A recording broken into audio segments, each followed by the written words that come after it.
C'est bon, ça tourne. Alors, bon, bonjour à tous. Alors, on va essayer de parler aujourd'hui du monde de l'énergie et comment s'organise un petit peu ce monde-là avec les fournisseurs, les producteurs, RTE, les marchés. On va voir un petit peu comment ça se passe. Donc alors, si je dessine le marché de l'énergie, on va avoir des producteurs, okay, des fournisseurs,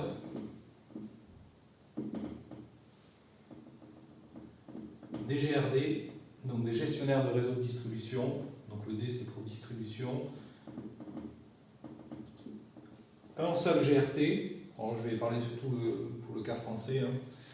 Donc plusieurs GRD, notamment Enedis, il y a aussi, je sais pas, SRD, Électricité de Strasbourg, les GRT, donc il n'y en a qu'un, c'est RTE, qui est en charge de l'équilibrage du réseau en temps réel.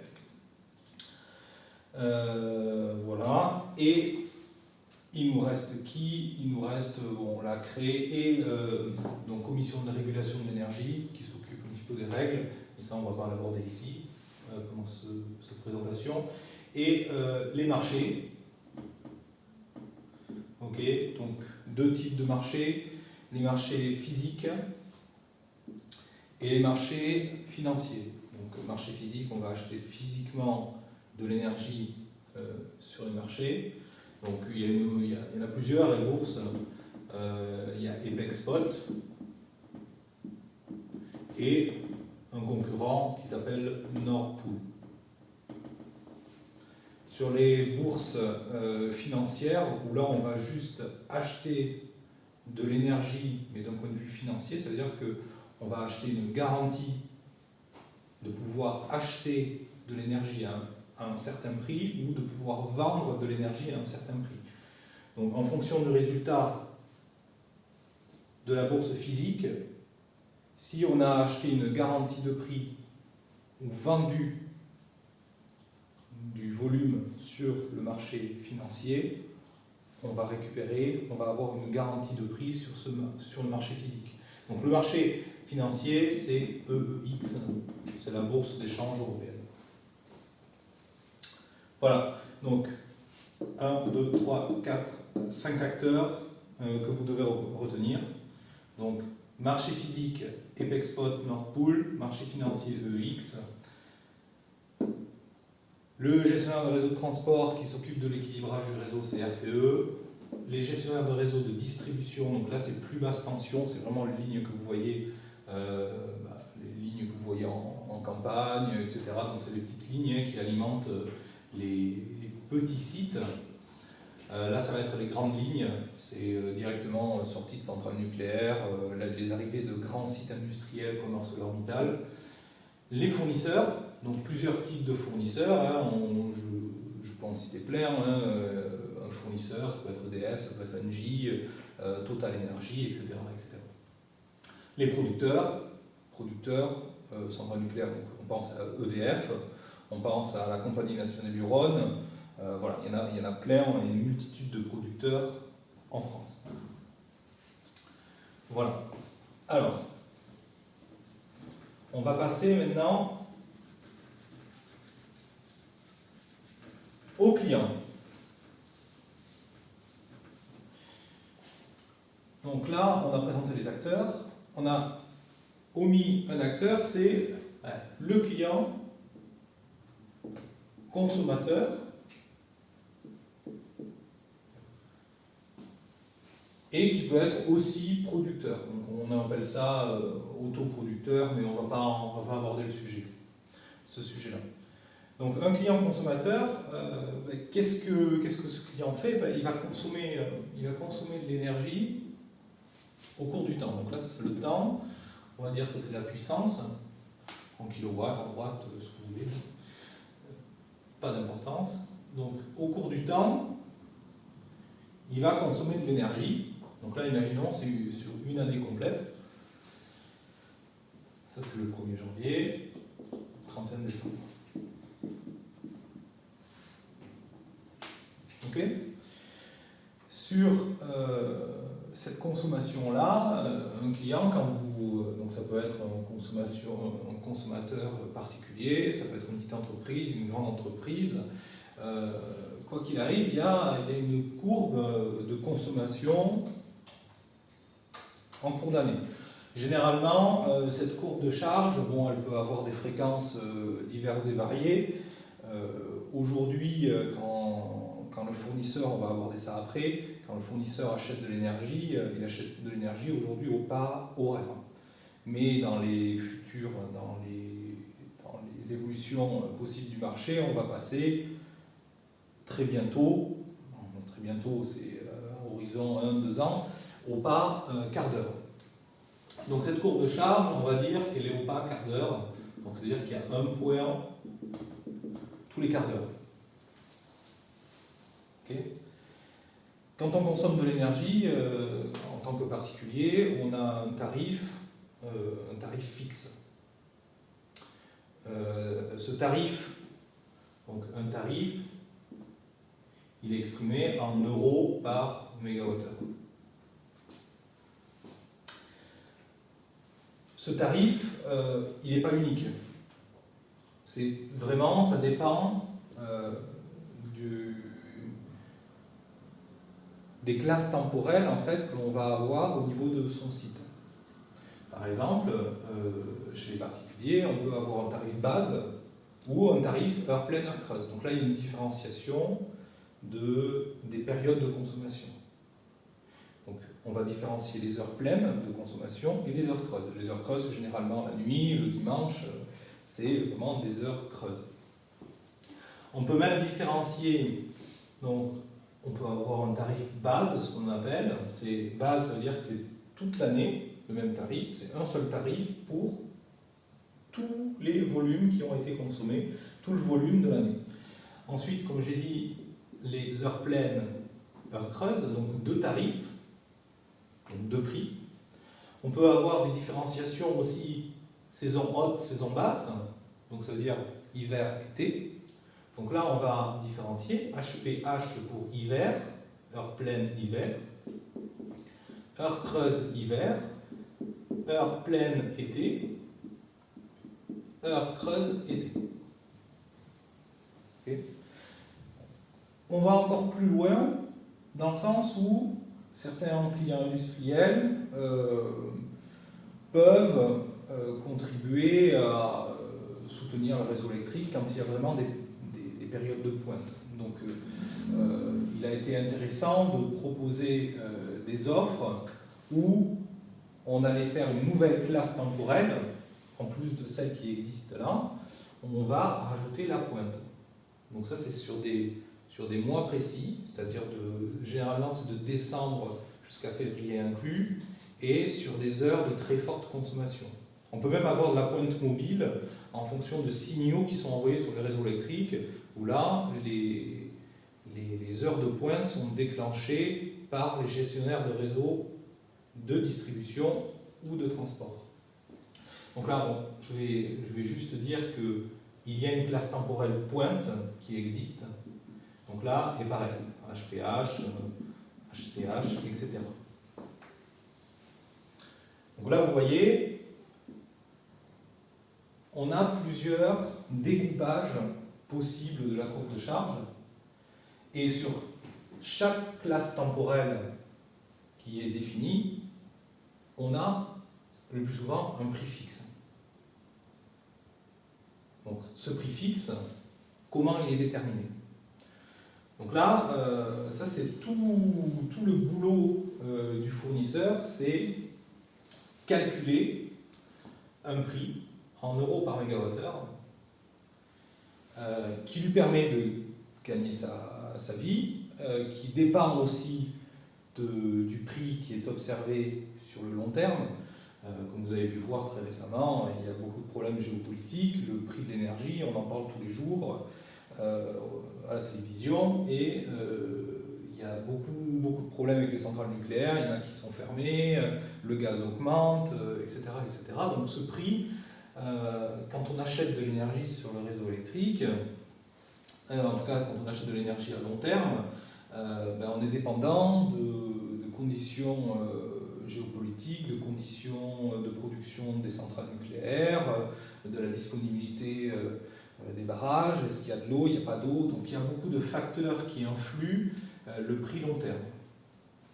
Donc là, on va voir comment un fournisseur est capable de fournir un tarif unique ou sur plusieurs postes pour un client consommateur donné. Donc, c'est-à-dire un client consommateur donné, c'est-à-dire une courbe de charge prévisionnelle de consommation. Donc là, on n'aborde pas ce sujet-là, on estime que ça y est, le fournisseur a calculé la courbe de charge prévisionnelle du client, et donc là, la question, c'est comment on calcule ce prix. Donc voilà, c'est ce qu'on va voir maintenant. Donc retenez bien ces différentes classes temporelles, c'est juste un découpage de cette courbe selon des plages horaires bien déterminées. Plages horaires qui dépendent bien entendu du gestionnaire de réseau de distribution qui les a définis. Donc un découpage d'un site peut très bien varier du sud de la France au nord de la France pour des questions de lissage. Par exemple, les heures creuses ne démarrent pas toutes en même temps chez les particuliers, puisque les heures creuses déclenchent le basculement du chauffe-eau.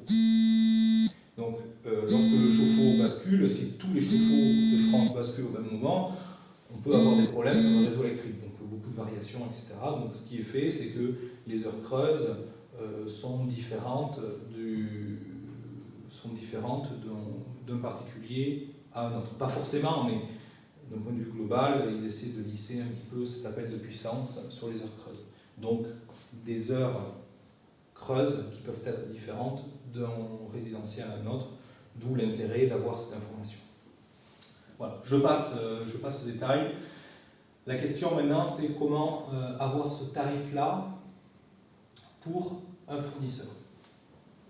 Donc le fournisseur a généré la courbe de charge prévisionnelle du client. Donc là, imaginons, on est en 2022 actuellement. Donc là, c'est le 1er janvier 2023 et 31 décembre 2023. Le fournisseur a généralement accès à la bourse EEX. Donc là, je vais faire le cas très simple. Donc sur cette bourse EEX, il y a des produits qui sont vendus. Donc généralement, il y a deux types de produits, base load et peak load. Qu'est-ce que ces produits veulent dire? Base load, en fait, là vous pouvez peut-être imaginer, cette base, on en a déjà parlé juste avant, c'est de la base. Ça veut dire que c'est un produit qui va être valable sur toute la période,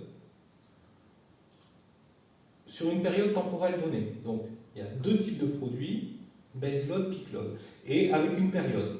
Donc il y a plusieurs types de périodes. Une période, ça peut être sur l'année complète. Donc là, par exemple, année 2023. Ça peut être année 2024, 2025. Ça peut être sur un trimestre d'une année donnée. Donc par exemple, le trimestre 1, donc du mois de janvier jusqu'au mois de mars inclus. Ça peut être sur un mois donné, donc le mois d'une année donnée. Donc ça peut être janvier 2023. Ça peut être une semaine, donc semaine, et ça peut être même un jour. Donc, tout ça, donc, il y a différentes périodes, mais les produits sont toujours identiques. Base load, peak load. Maintenant, qu'est-ce que veut dire ces produits-là? Imaginons, on est sur une période annuelle, donc année 2023, et il y a des produits qui s'appellent base load et peak load qui s'échangent. Ça veut dire qu'il y en a qui en vendent, d'autres qui en achètent, etc. Donc, un produit baseload et un produit peakload, ces produits-là sont toujours accompagnés aussi d'une puissance. Ça veut dire que on va acheter de l'énergie. Et c'est pas vraiment, on va pas acheter de l'énergie, mais on va plutôt acheter une puissance sur une période. Donc ça correspond à de l'énergie, mais quand on va parler de baseload ou de peakload, on va parler en puissance. Donc, à ces produits-là est associée une puissance, généralement en mégawatts. Donc, quand on dit j'achète 1 méga de baseload annuel 2023, qu'est-ce que ça veut dire? Donc, 1 mégawatt baseload 2023. On parle aussi de CAL, en fait c'est calendar, CAL 23.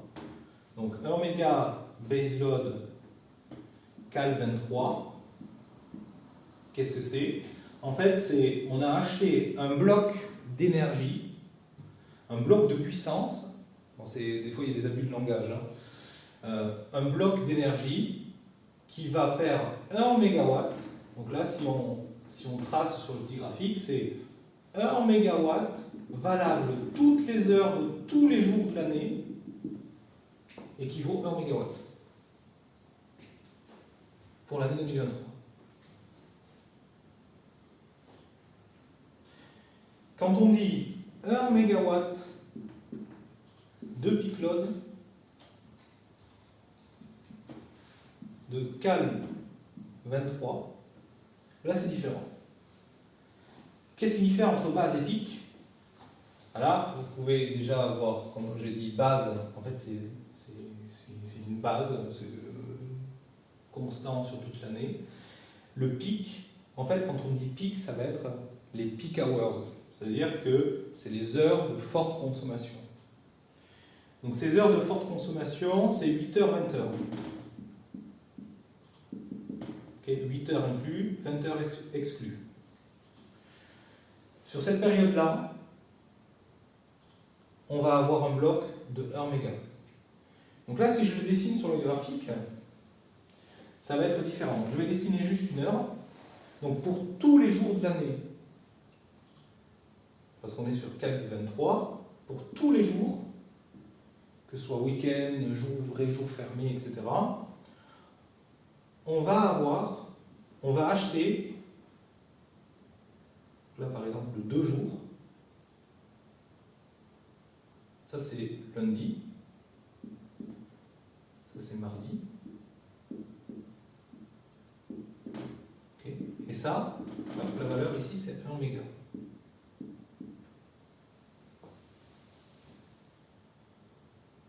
Donc vous comprenez bien que ici, c'est un bloc d'énergie qui va être ajouté entre 8h et 20h exclus. C'est inclus, exclu. 1 méga qui va être acheté tous les jours de l'année. Donc 1 méga de peakload CAL 23, en fait c'est ce pattern qui se reproduit tous les jours entre 8h et 20h. Voilà. Donc là, le fournisseur peut acheter 1 méga de baseload, 1 méga de peakload, CAL 23, il peut acheter ça sur le trimestre, donc là ce sera valable toujours la même chose, c'est juste que au lieu que ce soit sur l'année 2023, ça va être sur un trimestre uniquement. Et le principe est le même, on va reproduire un pattern. Et ça, le fournisseur peut acheter 1 méga de baseload à un certain prix. Donc ça va être X euros par mégawattheure. Donc pour tout le volume que ce 1 mégawatt de baseload va générer sur 4 2023, généralement c'est 1 mégawatt fois le nombre d'heures. 8760, donc ça fait 8,76 gigawattheures par an. Et à un certain prix en euros par mégawattheure. Donc ça c'est un prix X euros par mégawattheure et Y euros par mégawattheure. Donc ces prix fluctuent tous les jours sur la bourse. Donc, quand on se connecte sur la bourse, ce X et ce Y, en fait, ils fluctuent en fonction des échanges qui sont réalisés sur la bourse. Donc ça, ce sont les produits qu'un fournisseur peut généralement acheter avec différentes périodes pour ce qu'on appelle couvrir la consommation d'un client.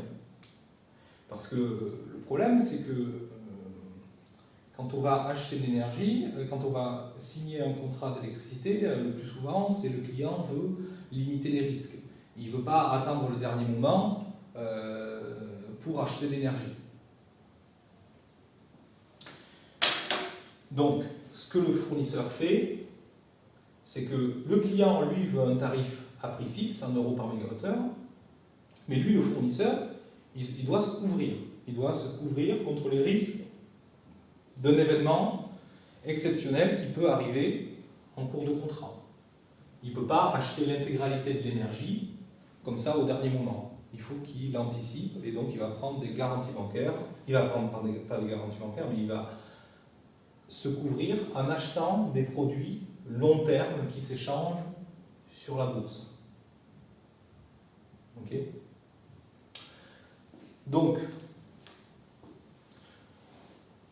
pour couvrir une consommation comme ça, le fournisseur, lui, il va devoir calculer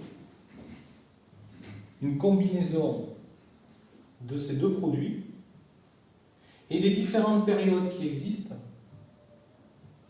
pour limiter son risque. Je vais expliquer. Donc ça, hop, j'efface.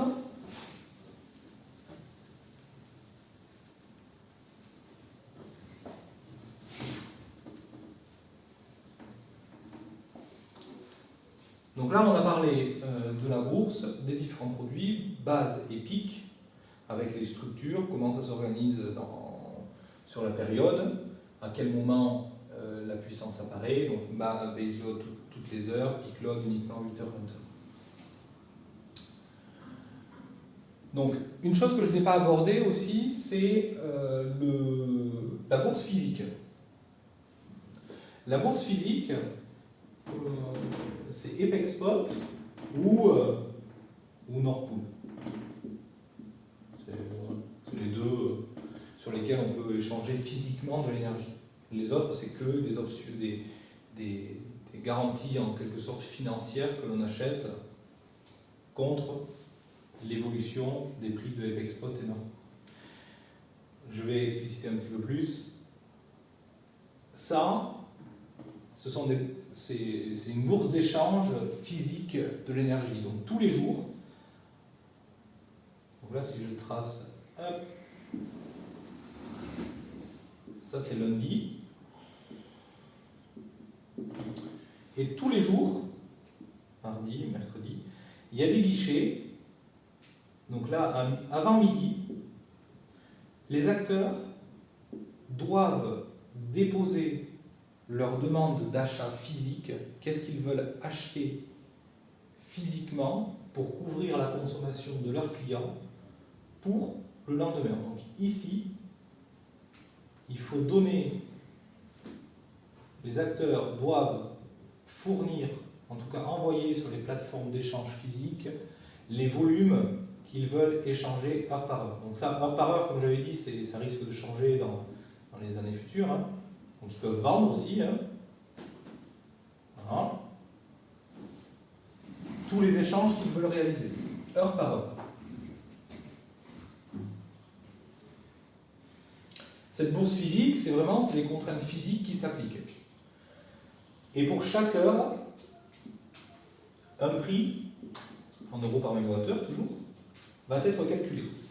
Donc c'est vraiment une bourse d'échange, il y a des interconnexions qui sont prises en compte, le vent en Allemagne peut influer en France puisqu'il y a des offres de vente au niveau de l'interconnexion qui apparaissent. Et donc ce prix-là, il y a un prix par heure actuellement qui est déterminé. Si le fournisseur à un seul client, un seul consommateur, il peut très bien acheter tous les jours l'énergie de ce client-là sur la bourse physique. Mais le problème, c'est comme j'ai dit, s'il y a un imprévu à court terme, le prix peut très bien exploser.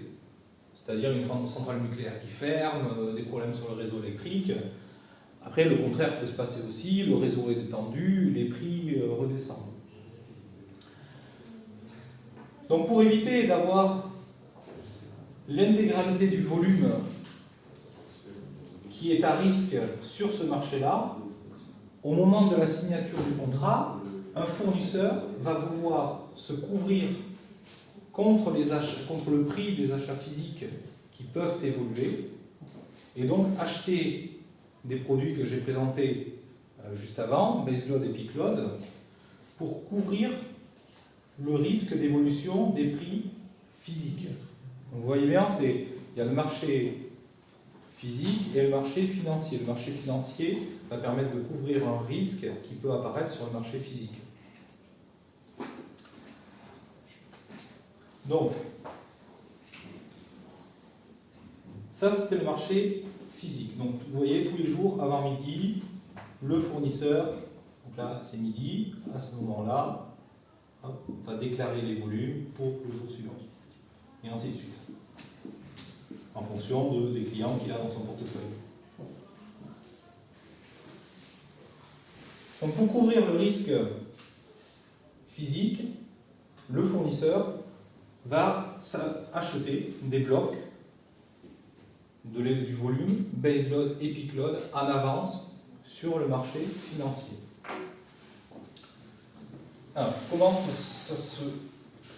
comment ça marche? Donc là, vous voyez la courbe de charge, ça c'est la courbe de charge d'un client. Donc j'ai commencé tout à l'heure, j'ai dessiné un bloc de 1 méga de baseload. Le fournisseur va faire exactement ça. Il a la courbe de charge et il va compléter avec des produits baseload et peak load. Donc là, peak load, il va en rajouter par-dessus potentiellement. Voilà, je ne dessine pas très bien. Donc 8h, 20h sur toute l'année, ces volumes vont apparaître. Et donc c'est la combinaison de ces achats baseload et peak load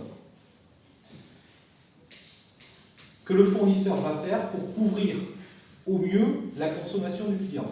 Donc une fois qu'il a couvert ça, en théorie, de manière très simplifiée, il y a beaucoup de choses à côté, mais de manière très simplifiée, sur le marché physique, une fois qu'il a couvert cette courbe en noir avec la base et le pic, sur le marché physique, donc physiquement, il devra toujours acheter cette courbe de charge, mais il sera à risque uniquement du volume résiduel, donc c'est-à-dire la différence entre la courbe noire et la courbe rouge. Bon là, tel que je l'ai dessiné, je ne sais pas trop, mais ça va faire voilà, un truc comme ça. Donc vous voyez, le risque résiduel pour le fournisseur, il est uniquement dans cette courbe. S'il n'avait pas couvert le client, eh bien, son risque aurait été identique à la courbe, à la courbe initiale. Bon, j'arrive pas à la reproduire, mais... Donc là, vous avez plus de risque sur cette courbe qui n'a pas été couverte que sur celle-ci. Donc, le fournisseur, lui, pour fournir un prix fixe, il va essayer de quantifier le risque lié à cette courbe de charge résiduelle qui sera à risque sur le marché physique, le prix pondéré du volume qu'il a acheté sur les produits futurs, donc c'est-à-dire sur le marché EX, donc tout ce qui est en rouge, tous les volumes en rouge, il calcule un prix en euros par mégawattheure. Voilà. Il quantifie les risques associés, donc plus les risques. Il rajoute sa marge commerciale et la somme de ces informations donne un prix en euros par mégawattheure que le fournisseur vous fournit.